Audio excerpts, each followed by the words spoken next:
ప్రపంచ కప్ 2024 సంగ్రామం ప్రారంభమైంది. వార్మప్ మ్యాచ్ లో బంగ్లాపై టీమిండియా అదరగొట్టింది. చక్కటి ప్రాక్టీస్ తో పాటు జట్టు కూర్పుపై స్పష్టత వచ్చేందుకు ఈ మ్యాచ్ ఉపయోగపడిందని కెప్టెన్ రోహిత్ కూడా వెల్లడించాడు. అయితే ఈ మ్యాచ్ లో రోహిత్ శర్మతో ఓపెనింగ్ జోడీగా జైస్వాల్ కాకుండా సంజు శాంసన్ బరిలోకి దిగాడు. దీంతో రోహిత్ కు ఓపెనింగ్ పార్ట్నర్ గా జైస్వాల్ వస్తాడా, సంజు వస్తాడా, కోహ్లీ వస్తాడా అనే అనుమానం మొదలైంది. ఈ నేపథ్యంలో భారత మాజీ ఆటగాడు సునీల్ గవాస్కర్ టీ20 ప్రపంచ కప్ లో రోహిత్ కు జోడీగా ఎవరు వస్తే బాగుంటుందో విశ్లేషించాడు. గవాస్కర్ ఏమన్నాడంటే, రోహిత్ కు జోడీగా ప్రపంచ కప్ లో ఎవరు రావాలి అనే చర్చ ఎక్కువగా జరుగుతోంది. ఐపీఎల్ లో విరాట్ ఫామ్ ఎలా ఉందో చూసాం. ముఖ్యంగా సీజన్ 2వ అర్ధభాగంలో అద్భుతంగా ఆడాడు. అతడు రోహిత్ తో కలిసి ఓపెనింగ్ చేయాలి, లెఫ్ట్ రైట్ కాంబినేషన్ లో బ్యాటింగ్ చేయాలని టీవీ వేదికల్లో చర్చిస్తుంటాం.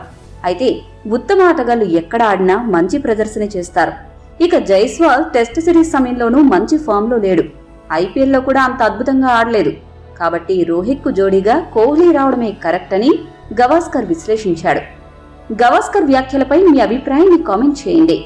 మరిన్ని స్పోర్ట్స్ అప్డేట్స్ కోసం మా ఛానల్ ను సబ్స్క్రైబ్ చేసుకోండి.